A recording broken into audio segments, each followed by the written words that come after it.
It's time to dive beneath the surface and into the minds and hearts of your favorite celebrities and pop culture icons.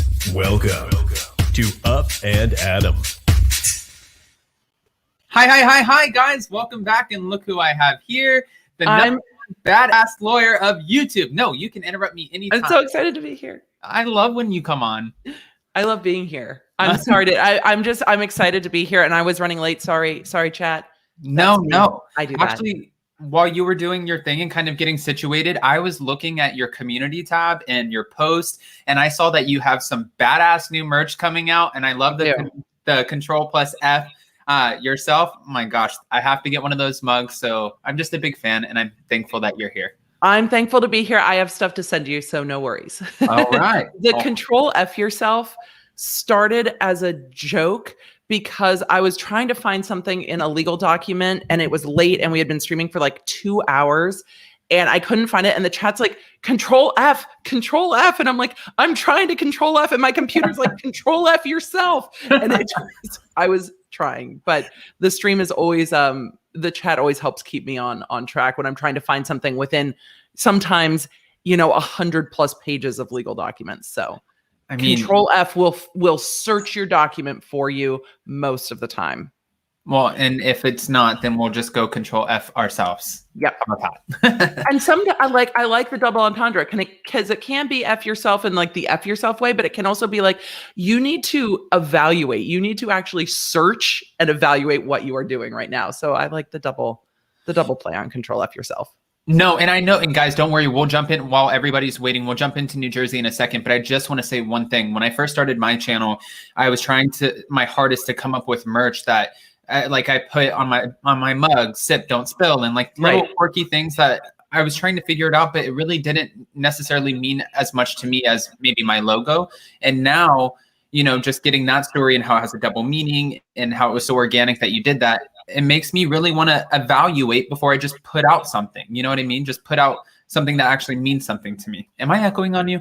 You're not echoing on me. You sound great to me. So if I'm echoing, I'm sorry, and I will turn down. I can turn down because I don't have my headphones on today, so I can turn this down because it might be echoing back on my mic. So sorry, y'all, if it is. Hopefully it's not. I normally have headphones on and left them in the other room, and I was like, it just is. But most of the merch comes from inside jokes from the community and is stuff that they've asked for from things that I say a lot. So that is how we decide. And the law nerds are like, that needs to be merch. I'm like, okay, because I say random shit all the time. And not only that, you're dropping it all today, right? I am dropping new merch after we're live here. Okay. And then next month we are dropping Pride merch, and I'm very excited because I started looking at it and I cannot wait. I love that. All right. So we're doing the damn thing. We're doing the damn thing. I'm very excited. Merch. Yes, of course. And all the YouTube things. We can talk YouTube things forever. It never stops. It doesn't. And it's such an interesting job. It's such an interesting career option. It's just so fun, but it's different because you can do it kind of however you want to do it. And so figuring that out, it involves connecting with creators and being like, what are you doing? And how are you doing this? And how are you doing that? So it's always fun to talk with creators about how they're doing it, why they're doing it, what they're doing, and going through the ups and downs that comes with being an online creator. And celebrating the milestones. I know we're over 95,000 today. We're about to dye our hair. You hit 40. You're buying jewelry. I saw it on Instagram. Well, I wanted to buy jewelry, but Jason said if I buy myself one, I have to buy him one, which makes it twice as expensive. So I don't know if I'm going to be able to buy the jewelry, but really I was just trying to celebrate myself for hitting my 40,000. I mean, it's a very reasonable request, but also. I understand. Buy jewelry and celebrate. Right? Okay. Oh, hey, you said it. So I'm going to play this back. You've got to celebrate the milestones. It's important, and it's not just a celebration of you, but a celebration with your community and what you're building and what you're growing. It's important, and I wish I had stopped a little bit along the way and done that more. So, all right. Well, you said it, so now I might go get my Black Diamond Eternity van. I like that. Gorgeous. Hey, I'll keep you around. I mean, and then you've got to decide at what point he gets his. Maybe that's the celebration for 60,000 or for 80,000. But why am I celebrating him for my 80,000? No, for supporting you in your journey as a creator. I'm kidding. Jason, actually, I'm so thankful to have Jason in my life. He does so much for me. So I'm not even fluffing. Yep. It really is true. He's the man behind the scene who's helping everything run like a well-oiled machine. Yes. And I wasn't even trying to rhyme that. So maybe couples spa day is a celebration. I don't like people touching me. I know. People try to give me hugs and I'm the most awkward. Again, guys, so we're going to jump into New Jersey. Don't worry. But and I'll even start with the drama from the thumbnail just to make you guys happy. And then we're going to get there. Episode. But no, I have people who come in and hug me and I'm like, so awkward. If you've met me in person, you would just think I'm like the most awkward when it comes to any physical contact. I can come on here and be like, hey guys. And then the minute somebody comes up and they're like, high five. I'm like, oh my, I'm like Howie from Deal or No Deal. I'm like, no. Don't touch me. Okay. I'm such a hugger, but my kids are too. And so, you know how you see like we have 2 kittens that are pretty new and they're like always on top of each other and just always in each other's space and sitting on each other. And that's how my children are with me as well. It's like I sit on the couch and I have somebody sitting like next to me on top of me. We're a very much more physical group over here. But well, that's okay. I mean, everybody has their own thing. Jason's the same way. He's like, you're so weird. And everyone tells him, you give the best hugs. And then they come over to me and they're like, what about you? I'm like, you touch me? You're like, I'm a weirdo and I'll cut you. Yeah, exactly. But I live though. As a little bit of a good segue, I guess, I'm not the only weirdo around here. And this is a great opportunity for me to bring up Teresa Giudice's new man, Louis Ruelas, because I know that you said you got just a little bit of this information from what Kim D came out and said. Yep, I could definitely use a fill-in because as I said, I watch the shows, I read the court documents, but I don't always keep up with there's so much Bravo information with blogs and interviews and shows like yours and podcasts. It's a lot. So I don't know the full scoop on the new man, but I'd love to hear who she's getting all pineapple-y for. I want to know all the things. Oh no, not the pineapple puss. Okay. That's what they titled the episode, guys. Don't get mad at me. I died when I saw the episode title. I died. But Teresa just wants to talk about getting it in. Like she's a little horn dog. Ready to just embrace whatever hormones she's got going. God love her for it. Her kids are old enough that she doesn't have to worry about that. And I love that she's ready to go. I kind of live for it a little bit. Like, okay. You know, I find it interesting because what came out, and when I talked to Kim D in my interview with her like months ago, I asked her, I was like, so what do you know about Louis? And she's like, and I was like, since when do you?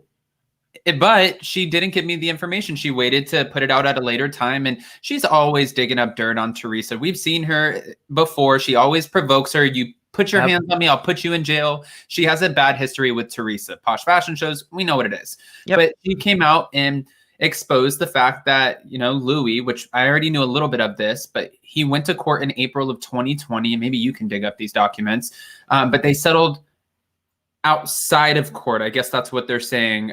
His ex-fiance took him to court because he was punishing her because he's a sex addict, right? So he was punishing her if she wouldn't do the things sexually that he wanted her to do. Now, just to be fair, I have somebody in my family who has actually been diagnosed as a sex addict, and I didn't even know that was a real thing until said person got diagnosed, and they watched my channel, so I need to be really careful here. But she came forward and her name was Vanessa, and she wasn't the only one. Now he has girlfriend after girlfriend coming out saying, yeah, that was me too. He used to punish me if I wouldn't surrender myself sexually, physically, the way that he wanted me to. And that's what would end their relationships. But it almost kind of seems like he got the perfect relationship because after she had her pineapple not juiced in prison for a while, right? You know, it's like she had built up this sort of horn dog persona. And she says on the show, I like to be touchy. I want to have somebody all over me. I want somebody touching me, kissing me. And this might just be the right man for her. It's almost like some 50 Shades of Grey shit. But that's not it. That's not it. That's not it. But with court documents, do you know if they were criminal or civil? Was she suing him for money? Do we know? It says in an actual lawsuit filed by his ex-fiancee, Vanessa. Okay, filed by ex-fiancee. So that's going to be civil. Kind of like what we saw with FKA Twigs versus Shia LaBeouf. But yeah, if it's a civil lawsuit, we can absolutely pull it up and take a look. Again, civil lawsuits are alleged. You're Even if protected by they litigation settle? privilege, so you can kind of say But things. if they didn't fully go to court and they settle and come to an agreement before taking it to court, can you still get your hands on those documents? Yeah, if they filed the lawsuit in court, the document's still filed in court. So if she filed a lawsuit, that will be in court. If she threatened a lawsuit, I call them, extortion or you suck letters. But if she threatened a lawsuit and they settled before anything was filed, then no, there wouldn't be any record. But if it was filed in court, there'd be a record of that. And then there would be a final document that says this case is resolved and it's dismissed with prejudice at the end. Okay. So that's not uncommon that you'll see a lawsuit get filed. And then this is what happened with Jeffree Star and the Anna Nicole Smith estate. The lawsuit was filed. The Jeffree Star said, can we have more time? We're trying to work it out. It seems that they went to either arbitration or mediation and worked it out behind the scenes and then dismissed the case. So that happens frequently. I love it when you talk legal to me. Well, she that did needs to be merged. yeah, there you go. See, she said he demanded that I be available for sex whenever he wanted. Vanessa alleged in court documents, if I objected to his demands, Louis would punish me. Then right after he came out, his other ex, Paula Sanchez, who he cheated on with his fiance, Vanessa, came out and said the exact same thing. And then right after that, since he's been dating Teresa obviously lives a very busy life. We're watching the same thing go on with Melissa Gorga and Joey Gorga, where she's busy, she's working, she's in demand, she's not home as much as she was. And he's a businessman. He's a multi-millionaire businessman. So they're both busy. Well, this came out. And he's saying, this is not my Tinder profile, even though his name is not Nick, his name is Louis. He thinks that it's his exes trying to get revenge. Well, Nick or Louis, I don't necessarily find that to be true. Only is that Tree's kitchen? Yes, it's her kitchen. That's a photo of him in her kitchen. I mean, it looked familiar. And I was like, that looks like Tree's kitchen. Damn. Yeah. And, the funny thing is I've had friends and I've had other people that I know who they go out and they step out on their whoever by making these fake accounts when they're out of town, and they put their name or put someone else's name and they just put their profile photo. So when they go meet up with the person, they don't scare them. It's still who it looks like. You just don't know their identity. However, welcome to reality TV, Louis, because that shit everybody's going to know your entire life because you're involved on reality TV, whether they love Tree or they hate Tree, everyone's going to be in your business.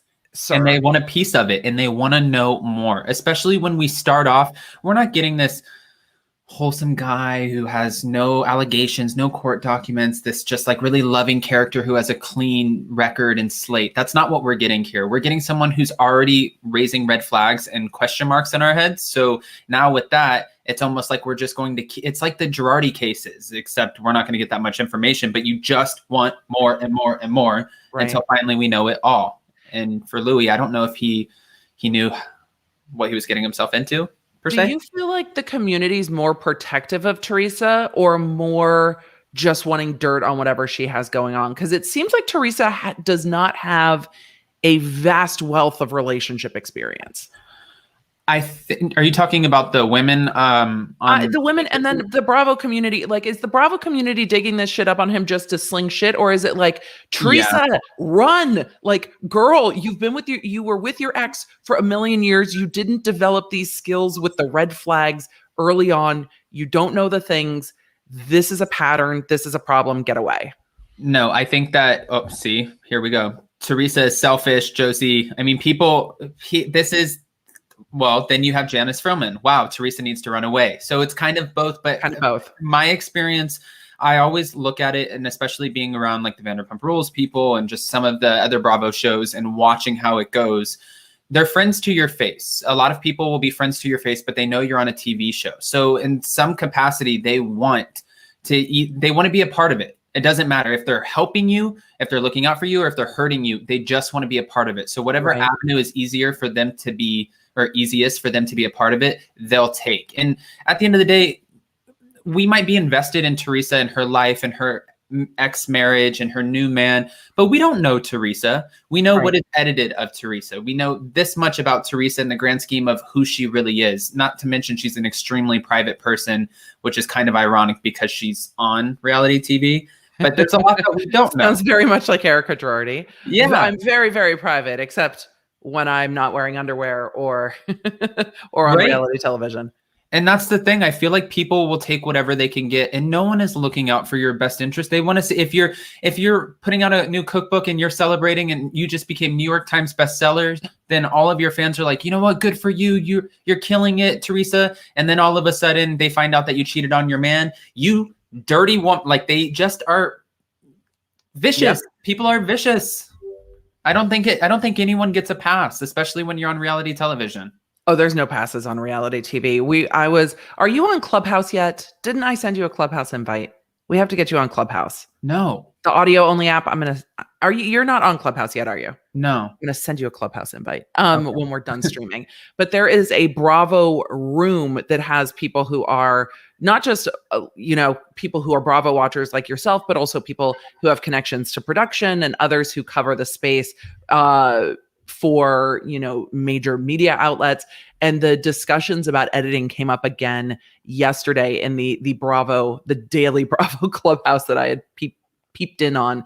And it was fascinating how much they were talking about editing and how much they were talking about how the conversations aren't necessarily this question and then this answer, that it can be this question, but that answer is now put with it, and how much editing there can be to push story along. And I was very interested by that. I was like, I always thought that it was more editing the way kind of we edit on YouTube. It's like, oh, we're cutting out kind of the filler and the ums and the stuff that gets off track, but Right. not changing what was said or pushing forward what was said faster. And that was very interesting to me that does happen.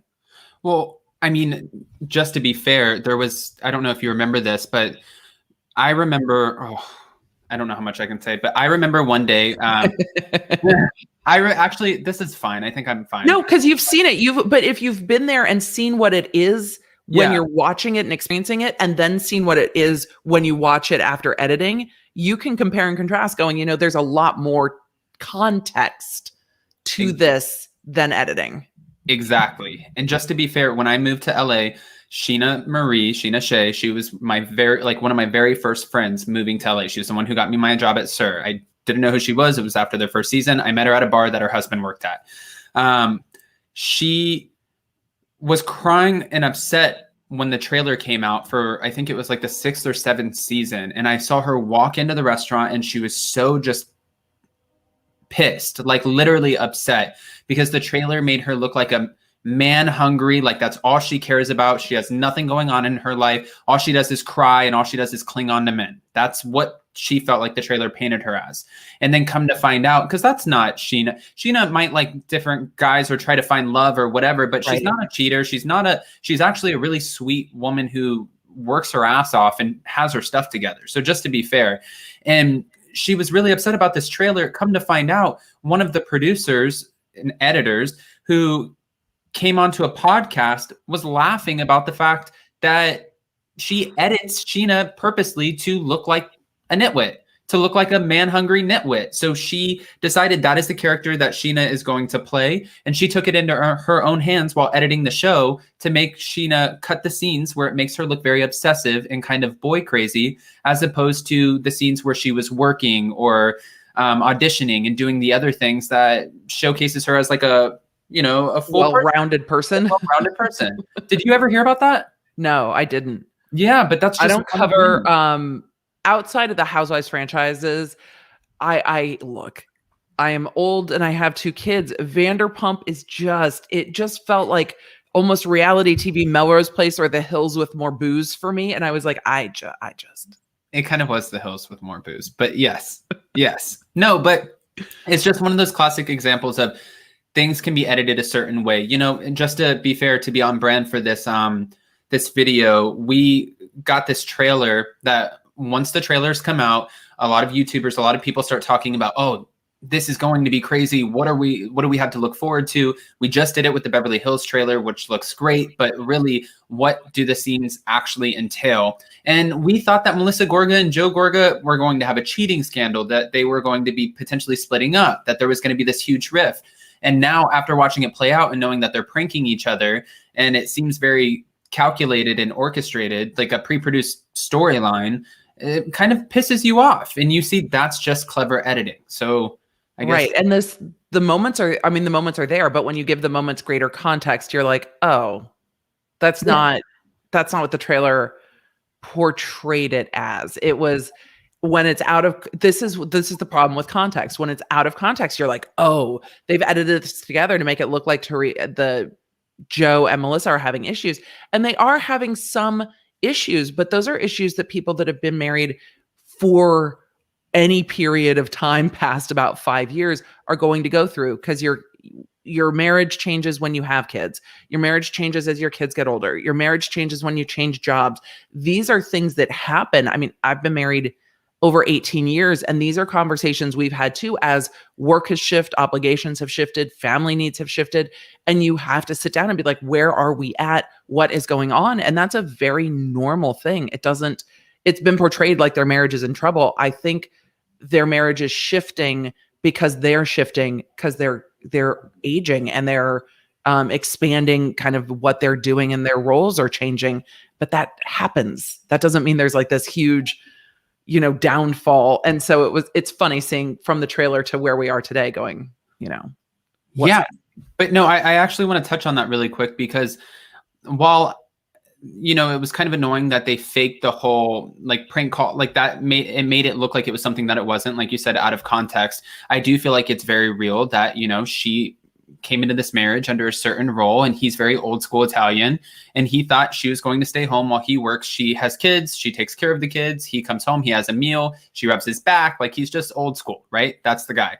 Yeah. But now she's finding herself to be more and more famous as the seasons come. And mind you, she's no Mariah Carey or anything like that. But Bravo, in its own little world, just like The Bachelor or 90 Day Fiance, any of that, they have their massive fan bases. They have enough people who recognize them, who will give them endorsements, who will make them brand ambassadors, and they're working. They're actually working. Even on the show, like, it kind of annoyed me that Margaret Josephs looks at Jennifer Aiden and she's like, you don't do anything. You stay home. It's like, girl, she's also working. She's sitting right here filming. She's working that giant Chanel necklace. I mean, that's a job in and of itself. See, she's working that necklace and those 10 to 14 hour filming days. So she's working. Yeah. To be fair, even though they're still having fun, it just is what it is. But one thing I want to ask you is, do you think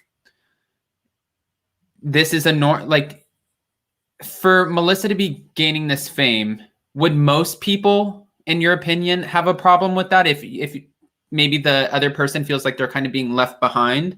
Or do you think most people would be secure enough to have somebody by their side who's going through this journey and be secure enough to support them through that? I know that's like I danced around that question, but I mean, it really depends on the people, but I've seen it go both ways, because as I moved out of the district attorney space and into the entrepreneur space, I saw a number of female entrepreneurs grow, and their spouses were like, wait a second, this is not how I thought our life would look. And this is not how I thought your work would look. Your work was this thing that was kind of on the side of our family, and now it's taken over our whole lives, and that doesn't work for me. And you see people getting divorced. I've seen that in the DA's office too, where marriages and spouses have to shift. If one spouse goes to a different unit that's a longer commute, that's more work, then the other party has to accommodate.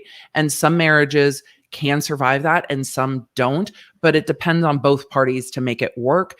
And it's not easy. We've gone through this multiple times in our marriage with like, oh, my work has changed, your work has changed. My husband's retired now. That's a big shift. And so I'm working more, and he's, making dinner every night, which is something he's never done in his entire life. So it's a learning curve, but it takes people willing to work and have the conversation and respect each other to keep moving forward. And it just depends on how much water there is under the bridge if the parties are willing to do that. Because we're seeing that even with Jennifer Aiden's parents, right? That's a lot of water under the bridge, and they are just not wanting to do it anymore. They don't know how they could, because they're just not able to communicate, where at least Joe and Melissa sit down and communicate, and there seems to be quite a lot of love there between them. But with that comes frustration when it's like, your expectation is that I don't walk away from you. We're going to have to sit down and reevaluate these expectations, Joe. Like, come on. We're going to have to reevaluate these expectations of what feels disrespectful to you and what is just me being in the moment and talking to friends while we're filming. It's not that big of a deal. Right. No, and just to be fair and kind of to piggyback off what you're talking about a little bit, ever since I started my YouTube channel and I get busier and busier, it's allowed Jason and I to kind of be at home together and work from home and do what we do. But now for us, it seems like I'm always on my phone. I'm always working. I'm always trying to book things. I'm always trying to like go. And sometimes I have, Jason respectfully asked me, he's like, can you please put your phone away? Stop YouTube. Like, you need 2 days a week off of YouTube. I was like, I'll give you half a day. 2 days a week? Yeah. I mean, that's what I said. That's 2 days a week feels like a lot, but I get it. No, there's no way. I could never. So when we have family time for me, and we have wandering conversations, y'all. It just is what it is. But when it is like dinner time and stuff, my phone stays in my office, because there are times that if my phone is around, I will be on it, even if I don't want to be. So I set some physical boundaries with that. Phone stays in the office. I don't do social media on Sundays. I tell my community that and encourage them to do a no social Sunday as well. And I really do turn off my phone and put it away. And if I want to play games and stuff, I grab my Nintendo Switch and do it. But finding those barriers, because if I don't, it's normally not my husband who will bring it up to me first. It's my youngest who will bring it up to me first. But he's like, Mom, I want to just sit and play games with you. And I'm like, okay, but I will make sure that I'm not on my phone if we're going to sit and like play video games together or whatever it is, or board games. And Sunday, that's smart. I mean, I can do a no social Sunday, but I can't, like, it takes what? An hour to 2 hours to pump out some content, like put it out there for the day. Like, I always try to kind of say, and guys, don't worry, we'll get back to it, because I'm going to bring up Margaret and Jennifer in a second. But I always try to say too, if I were working, like I was working in Los Angeles, I was working from 5 o'clock at night until 2:30, 3 o'clock in the morning. And I was doing it 5 days a week. So would you rather have me film for 3 hours a day? Or would you rather have me working, like these long hours and not being home at all? Because you wouldn't see me then anyways. I would be at a job. And that's where the conversation comes in, is where are the hard stops, and what are the things that are most important to your fiance and to you, and where do you put those stops in? And then knowing that that's the norm. Like, okay, we strive to eat dinner together every night at this time. I put my phone down for those 2 hours. And then if I need to go back to work, I do. These are our goals. And then when stuff happens, like Jen Shaw gets arrested, it's like, I'm sorry, the norm is out the window. This is a moment that's happening, and we have to be in this moment, and that moment will end. And then we will go back to kind of our normally, scheduled weeks. But it takes some time as a content creator to fall into that pattern, because there's always something you can do. You can always work. Right. And that's the thing. I mean, it's just like you said, it's like regulating it. But I want to speak on one thing again, to be on brand for the video, guys. And if you haven't already, go ahead, smash that like button and show some love. But I just want to talk about something when it comes to work. There was Margaret Josephs, who talks about writing her book and how she was hooking up with her bosses. And she talks about ghostwriting her book. I love that she was like, my co-collaborator. Who was it that said you're ghostwriter? Who was it that said that? No, she said it. She was the one who said it. She said co-collaborator, and then she's like, well, ghostwriter. Okay. And I couldn't remember who said it. Yeah, I was like, okay, at least you're honest, because I think we talked about this before. Most housewives who don't write their book, they're like, I wrote it. You didn't write anything. Do you remember what the ghostwriter blow up between Carol and, was it Aviva that she blew up with? There was a whole ghostwriter storyline scandal that somebody had on New York had asked Carol if she had a ghostwriter. And she's like, I'm actually a journalist and an author. Like, seriously, WTF? Anyway, ghostwriters can be a sore spot on Housewives. Oh, well, I mean, if I wrote a book, well, actually I did write a book. So if I wrote a book about my life, it would be a ghostwriter book, because my other book is like very Dr. Seussy. But with them, she's talking about this moment where she was trying to climb her way to the top. And after learning certain behaviors from her mom, she thought you used your body and your sexuality to kind of get what you want. And she said she's not proud of that. but that's what she learned. So that's what she did, and then she got upset when she tells Jennifer Aiden, like, you get drunk all the time. And she's like, well, those aren't my proud moments. But you talked about how you don't have proud moments either, like sleeping with your boss. Just to be fair, though, this is what I want to ask you is Margaret was so offended by that. But then you look at a very traditional woman, a Turkish woman who culturally she is, in their culture, they stay together. They don't get divorced. You do stay at home. The man goes and works. This is her culture and her tradition. You also called her in a previous season, her brother's wife, a mail order bride. So you've crossed the line a couple times. And then you talk about how her husband is her meal ticket and feeding the whole family. And that's why she stays with her husband. But then you're appalled because she brings up something that you're writing in a book. Not something like Melissa Gorga was like, well, when girlfriends get together and they say something amongst each other, that should stay here. And they said it amongst each other. Well, Jennifer Aiden made a point. Well, she was Jennifer Aiden was right. She's like, she's putting it in a fucking book. Like, come on. It's in a book. It's in her book. So who's wrong here? And she's talking about her book on this season, and she's making the book a plot line on the season so that the book will sell. Like, let's be honest and call it what it is. She's not talking about the book just to share the story. She's sharing the story so they will keep talking about the book. That's just what it is. I think that she took issue with Jennifer Aiden calling it a sloppy moment. And I think if she had not said that it was sloppy, because she's like, it wasn't sloppy. I felt taken advantage of. I felt that there was a power dynamic there. And I feel like you're discounting my experience as a young woman by calling it sloppy. If Jennifer, I think, had said, well, you've been influenced to make bad decisions too, it might have been different. I think she took issue with the word sloppy. Was it making a lot out of not that big of an insult? Yes. Does Jennifer Aiden come in a lot hotter on other things? Yes. But I find Margaret to be relentless, though. Sloppy drunk, yes.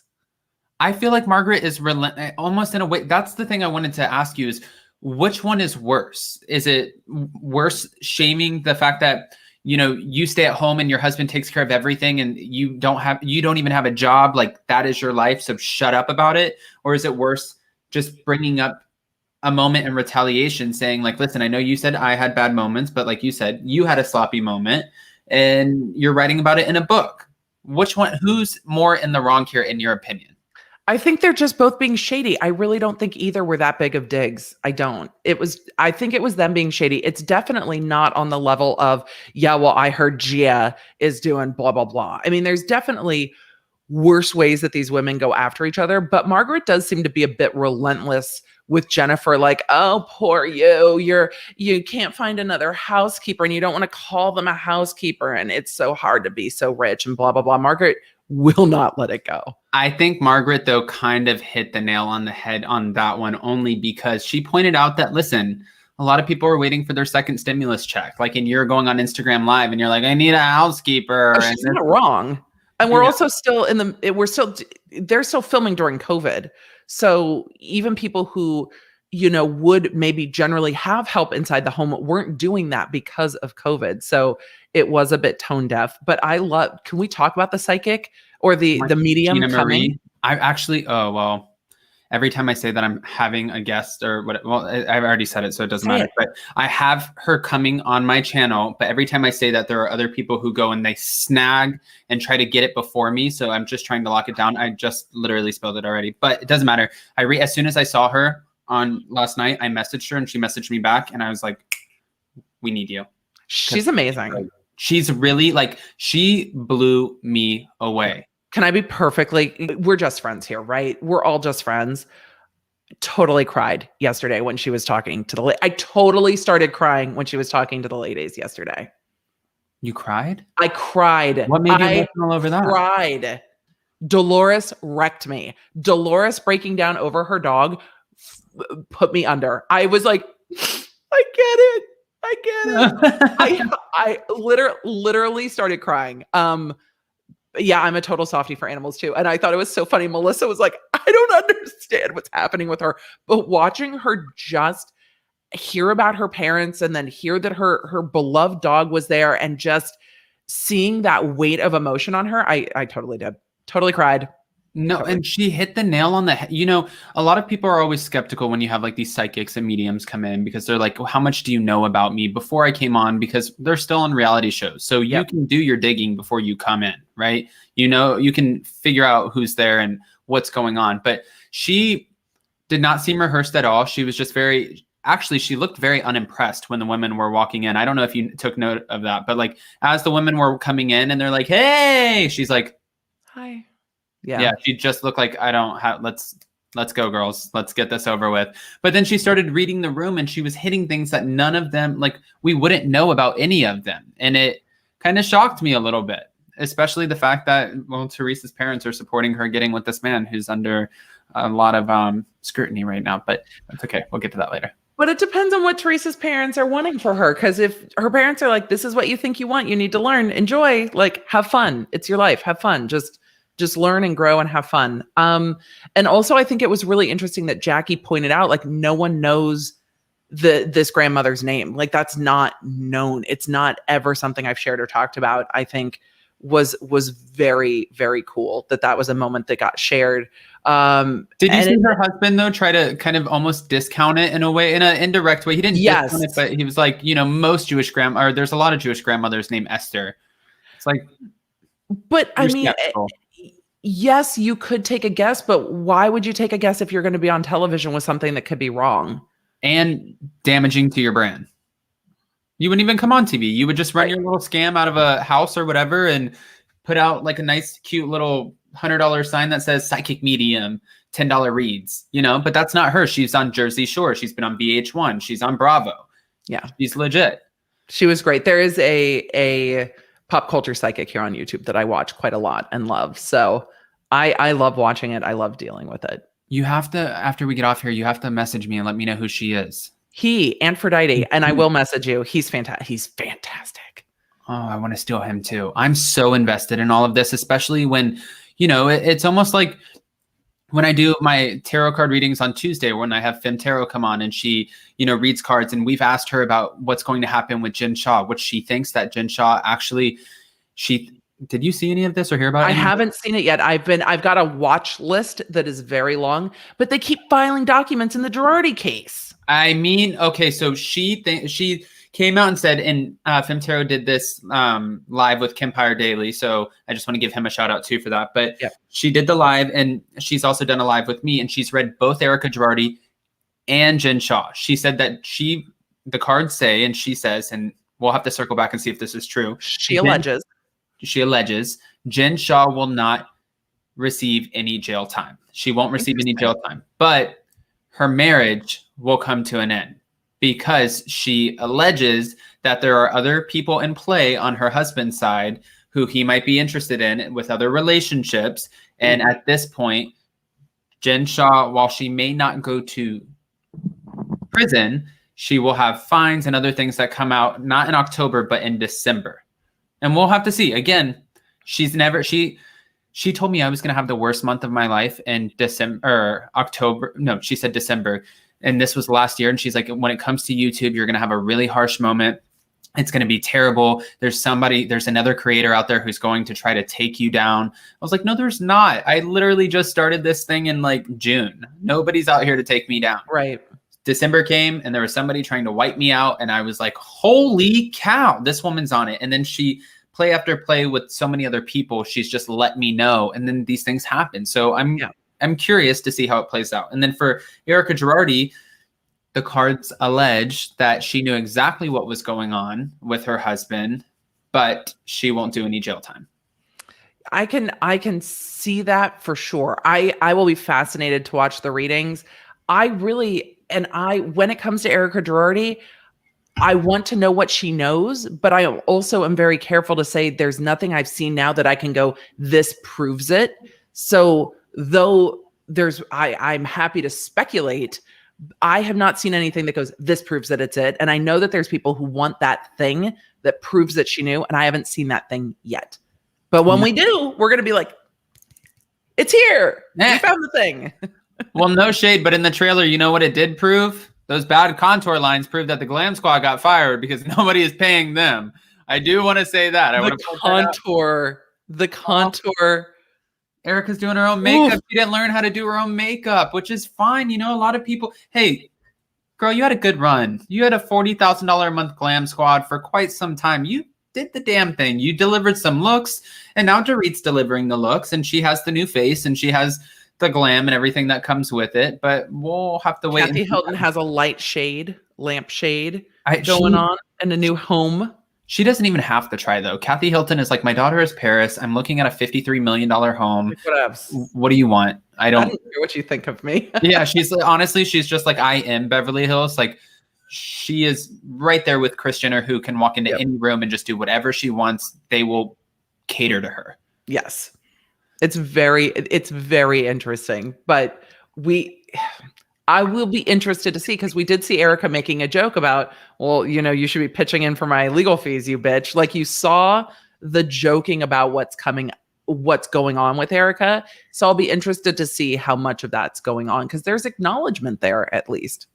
Well, and it's going to be interesting too to see, because when Garcelle goes on the hike with her, which I love that she has the glasses on, and I know it's sunny outside though, but guys, let's be real. This is natural lighting, and in natural lighting, if you don't beat that face right, it's not going to be cute. So I like the big sunglasses, and well played by Erica.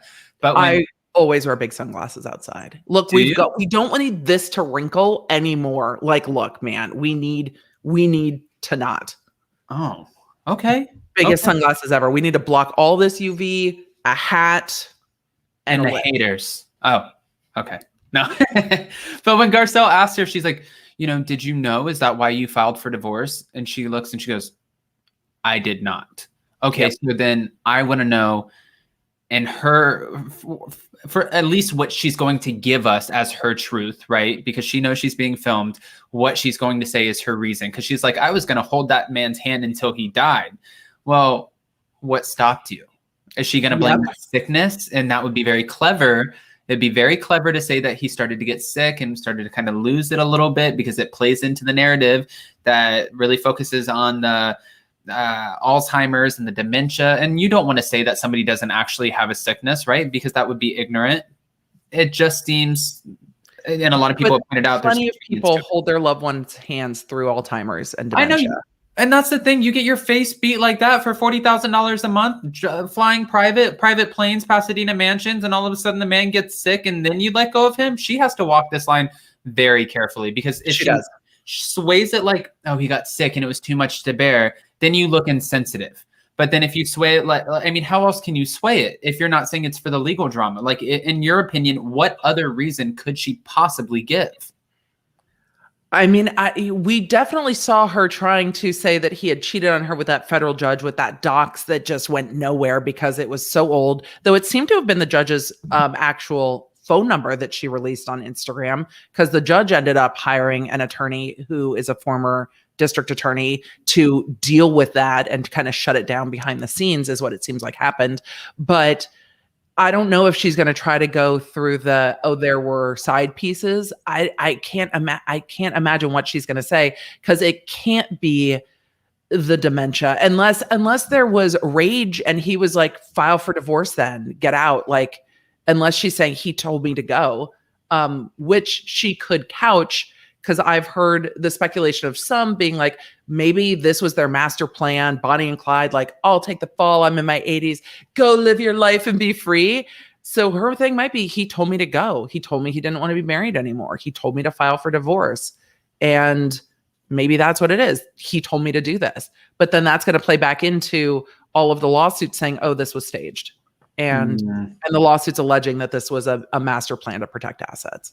Question for you. Do you feel like her defense attorney would be leading her in the same direction that Jen Shah's defense attorney would be leading her, in saying, like, Jen Shah's defense attorney is allegedly about to just quit because he's like, I asked her not to film. And you said this before any of this came out. You said, if I were her defense attorney, I would be like, do not go on social media, do not film, nothing. Stay in your house until court comes, zip it. I would have made an exception for confessionals if I was present, saying you can sit down and film with her one-to-one. How is this for you? What are you doing? And in that, I would have her talking about, I'm going to treatment. I'm trying to figure out how I was misled. I'm trying to figure these things out.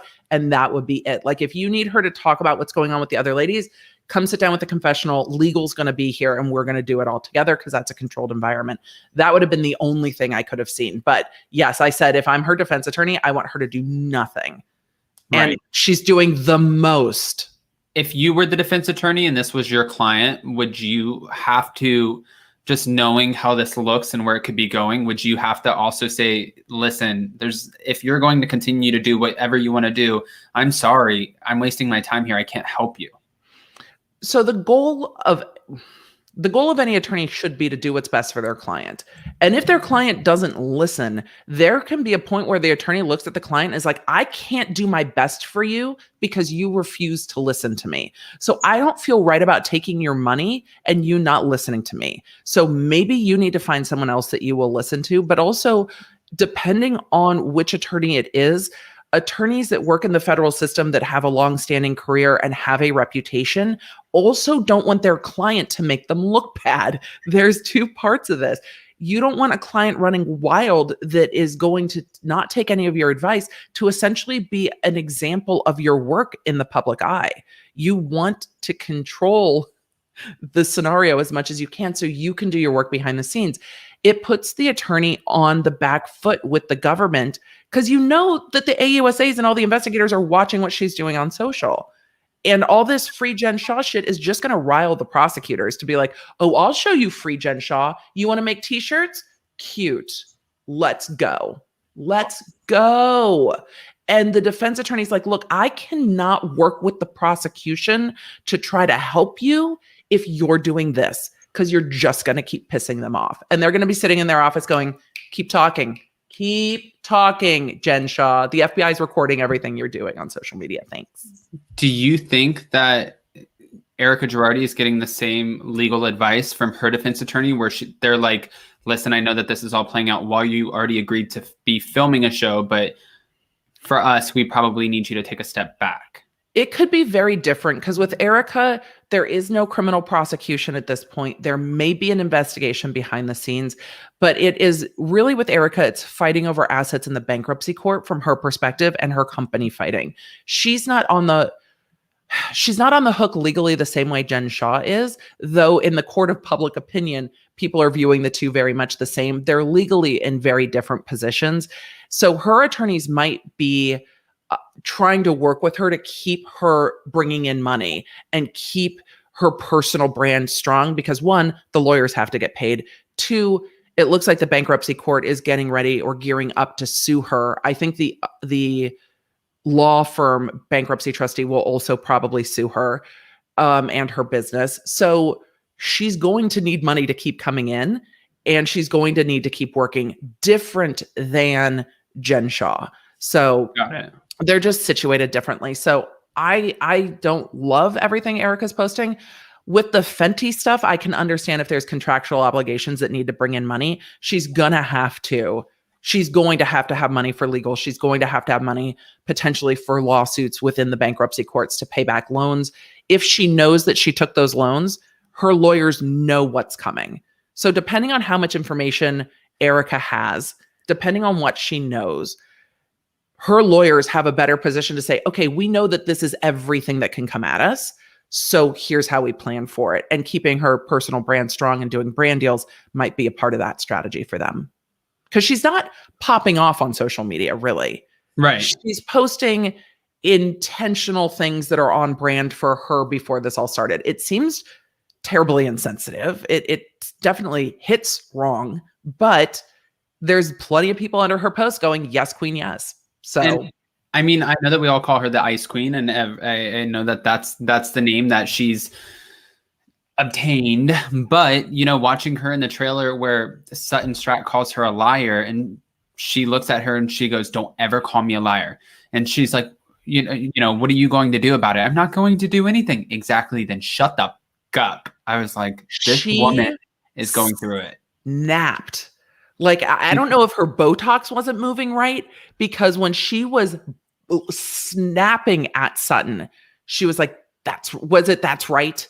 She was absolutely snapping at Sutton, but she's also got to be under tremendous stress. I'll be interested to see that whole dinner, because Sutton's like, I'm not going to do anything. Like, I'm waiting for Sutton's to be like, where did you get that confidence? Jail? Like, it's just no, but it's like it was that kind of a moment, and it was rough because we've seen Erica snap like that before when she's called a liar.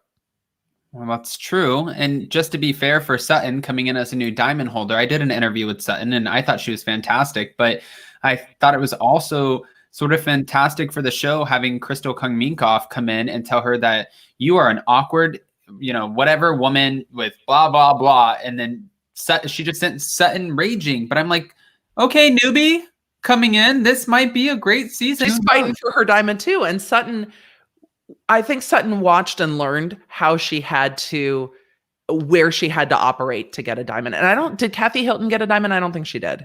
Kathy Hilton, I think contractually because of the obligations that come with the diamond holding contract, right? I think that she would not ever take the diamond because she's not obligated the same way that the rest of the women are. She doesn't have to divulge everything. She doesn't have to, and she has an empire, a legitimate empire to protect. Yep. Whereas Sutton Strack actually was supposed to have a diamond last season. And we talked about this in my interview. She had the diamond and then her husband came back and said, guess what? I'm not letting the boys film. So if the boys can't film, then they were like, we can't look at you as like a well-rounded individual. You can't be a housewife. You can't be a housewife because we can't see all of everything that's going on. And with that, she became a friend.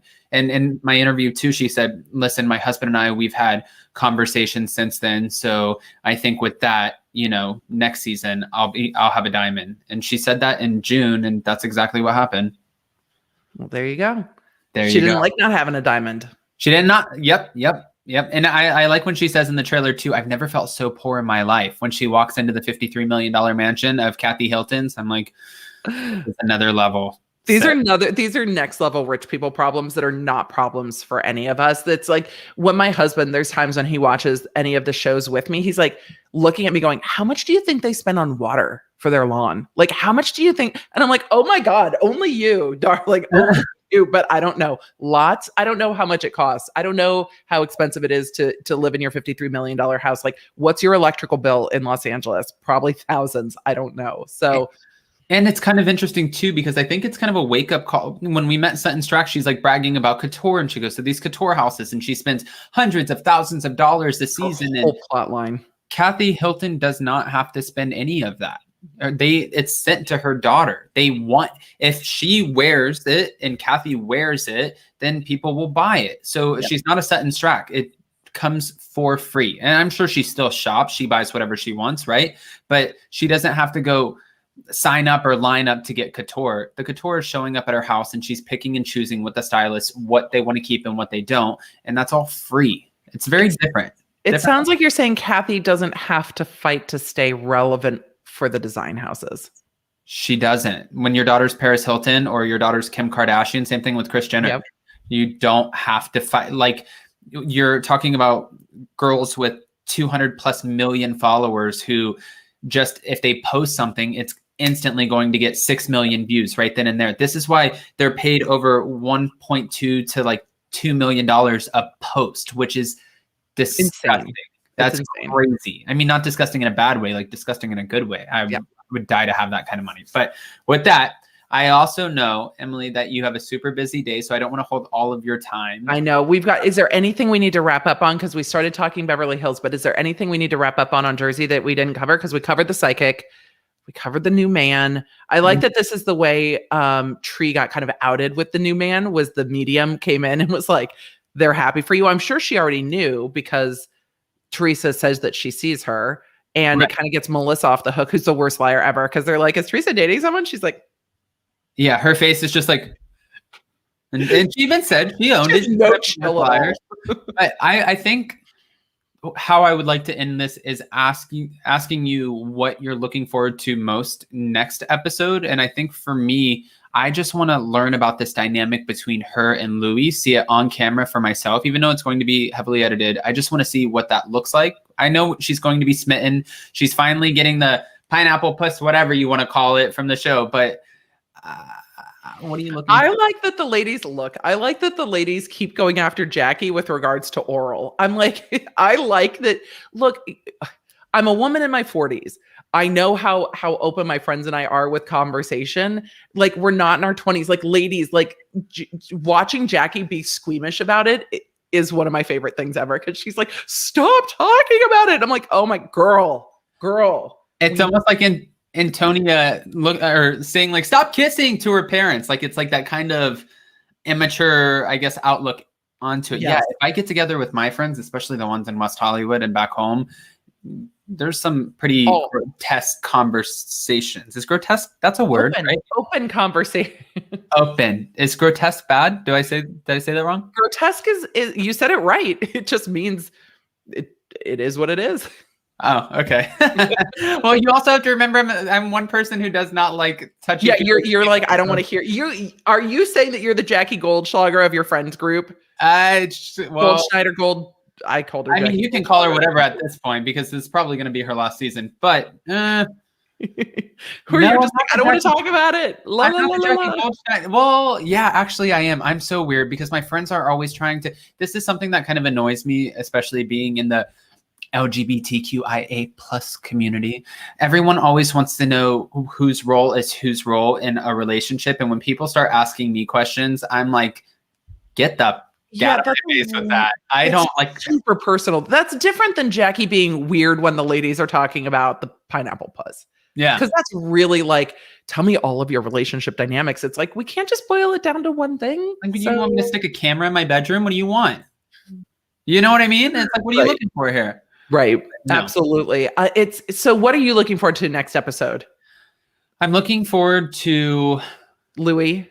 Yeah, I'm looking forward to Louis. That's probably about the height of it for me. Louis, and I'm looking forward to not only just this kind of wrapping up and finding some sort of resolution to the season, I guess, if we get any. Well, we did with Teresa and Jackie, but also seeing what the 2-part reunion is going to hold, because I'm sure after next week's episode, they're going to at least tease it, I hope. Yeah. And I don't know. We'll have to wait and see. I mean, what's is the reunion just going to, well, we'll see what happens next week, but is the reunion just going to focus on, what an analogy is and Teresa's new man? Because there isn't that much else, because the Melissa and Joe stuff is kind of and then the book is kind of and then Jennifer Aydin's parents. I don't know what else there really is this season. Well, Andy Cohen said they're going to focus on the fact that Teresa heard that rumor about Jackie's husband within the group. It was not a friend. It was one of the other housewives who allegedly told her about this. So he's dying to focus on that. He said that on Watch What Happens Live.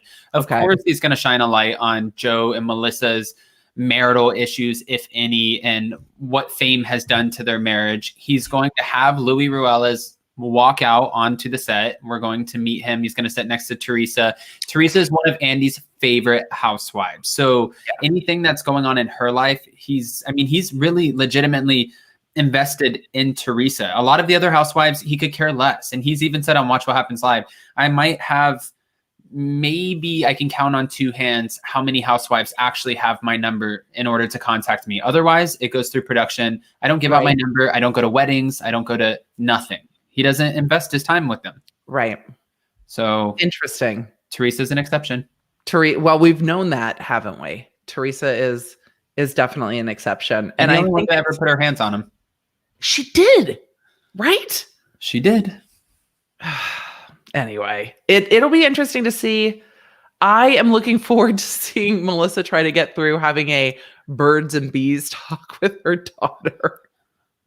I'm looking forward to that. I don't know if that's a moment I would want to put on film.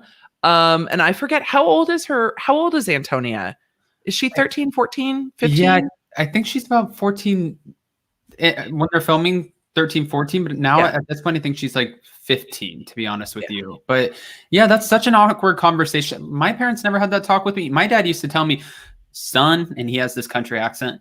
He'd be like, son, when I was 12 years old, I was sneaking in girls' windows and bedrooms, and I was just in a different place than you. So do you have a girlfriend? And I'd be like, no, Dad, I'm just not, I'm not interested in anyone right now, secretly knowing that I'm like gay and Colton Underwood right over here, just hiding my life.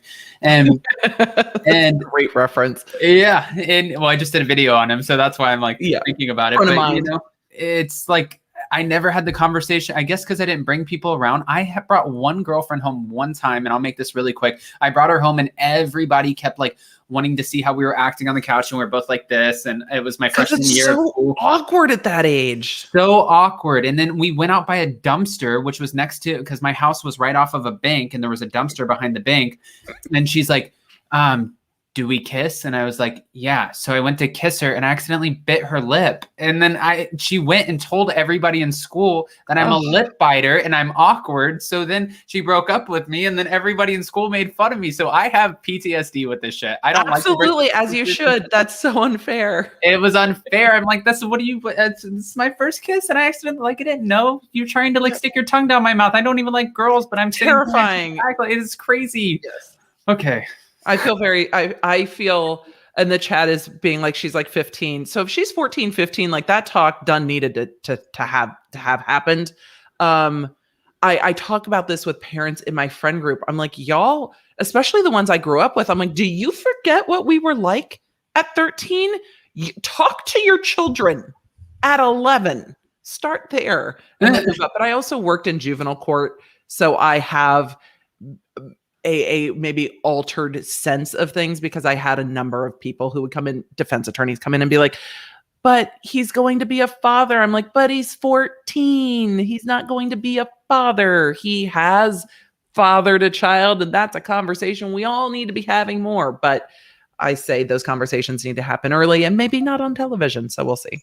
See, no, I just neutered and spayed my puppies and I'd keep it like that. And I'm like, look, this shit's not happening. It's not going down in this house. And that's it. I don't need kids. I don't need kids to have that conversation. They would look at me and they'd be like, the hell did you do wrong in your life? And I'd be like, look, you little ass. Like, I'm going to buy you a car when you turn 16. You want me to pay for college? Hell no. You don't talk to me like that. So see, I couldn't be a parent. I'd be the worst parent. That's not true. It's funny how we can talk about parenting another day. It's funny how we think of ourselves as parents before we ever have kids, and then it just shifts. But it's like the Gorga's marriage. Parenting continues to shift and change too. Parenting a 13-year-old is way different than parenting a 3 or 4-year-old. But my son and I, my 13-year-old and I agree that junior high school kids are assholes. So he and I just get along great. He's like, these kids are the worst. I'm like, these kids are the worst.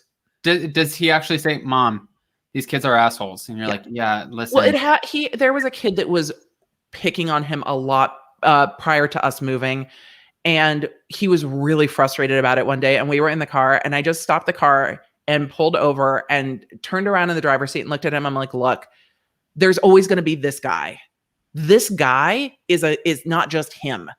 This guy is an asshole, but there's always going to be someone that acts just like that puts down these people to try to have a group of these people around them.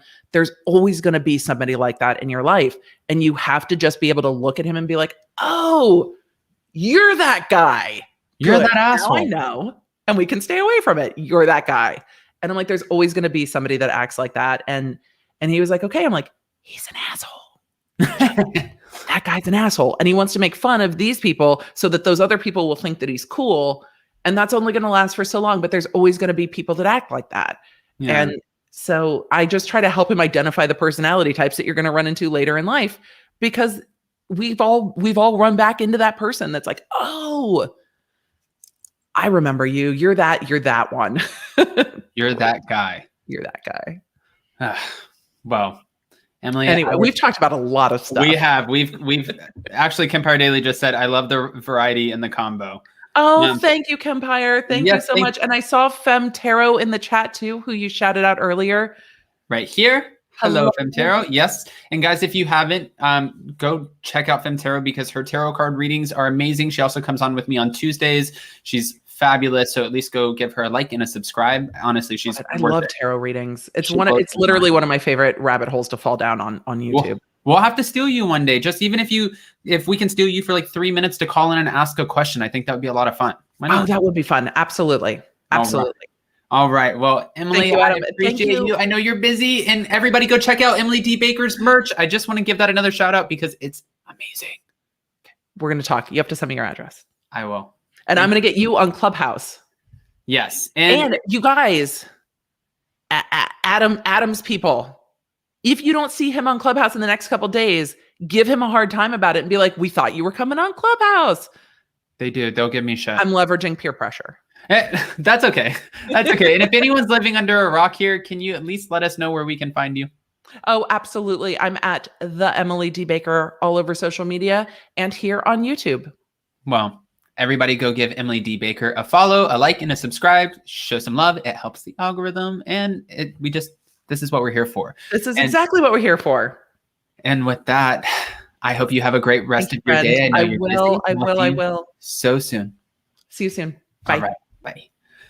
All right, guys, go follow Emily D. Baker. She's amazing. I don't know why my voice just got that high, but also I dropped a video today with Colton Underwood coming out as gay, not only coming out as gay, but also landing a new Netflix series where he has a gay guide. Gus Kenworthy, who is not only an Olympian, but he's an Olympic skier, a dog dad, this is his Instagram bio. I don't exactly know what's going on, but apparently this new series is going to follow him through his life, navigating as coming out as a LGBTQIA plus community member. So we'll have to wait and see how that goes. Also, his girlfriend has sort of spoken out through sources. So just go check out the video, give it a like, show some love, and we'll see you guys so very soon. Bye, guys. And thank you to all my mods. Bye, guys. Love you. See you soon. Bye. Bye, bye, bye, bye, bye, bye, bye, bye.